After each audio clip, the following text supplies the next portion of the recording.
Okay, Chef, what are we doing today? Today we've got prime rib, but I would like to welcome Pat back to this episode of the Savage Kitchen. How you doing, guys? Bringing the sous chef back, huh? Yep. It wasn't good enough for something? No, as we've discussed this before, Trig, but all right. So Pat, what we got here? We got a nice piece of prime rib. Want to go take us through what we got up here to make our rub? We got Italian seasoning here. We got seasoning salt, garlic, shallots, and oil to give it moisture that you see that you have right there. What we've done is we've run it all through our food processor. If you guys have a food processor at home, Cuisinart, something like that, throw them all in, pulse it real quick, should come out like that. This also could be done by hand. It's going to take a little bit longer, but you could do it by hand. Basically, you just want to incorporate everything together. What we're going to do is we've got a nice piece of prime rib here. I'm going to, if you look at your prime rib, you've got this nice roll of fat.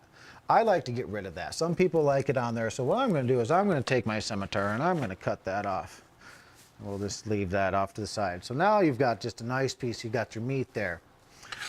The way that I like to do it is I like to cook it low and slow. A lot of recipes you'll see or you'll read that you're cooking your prime rib at like 300 to 350 degrees. I like them to do them a little slower. We keep it basically about 170. We're going to start it out, Pat, why don't you take? We started out at what? About 450 high degree oven for about 10-15 minutes to give it a nice sear on the outside, give it that crust that everyone likes. And then we'll lower the oven to about even like 200 or 180 and go real low and slow with it and come up real easy. Make sure that all the middle is nice and all even cooked, mid-rare, perfect. What was that? I didn't hear any of that. You didn't? It's so you gotta open your ears. Okay, well, back to what we're doing here. Trig, I'm actually going to let you do this. What I like to do is I like to open up a little bit into the meat. So what we're going to do is we're actually going to stab it with a fork. Go ahead and put some holes into that, because what that's going to allow, it's going to allow your seasonings to seep down into the meat. Let's not go crazy, just do it quick. Just Pat's by me. Pat is always here. Why is Pat here all the time? Okay. Now what you're going to do is you're going to take all of this and rub it onto there. Rub it onto that piece of meat.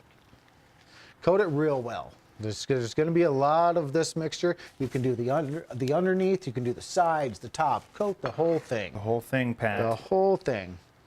Well, for all intents and purposes, we can just get the top right. He's just not very good at listening. Okay, and there you have your prime rib. And then once again, we're going to take that into about a 450 to 500 degree oven, about 8 to 10 minutes. Turn your oven down, let it air out a little bit.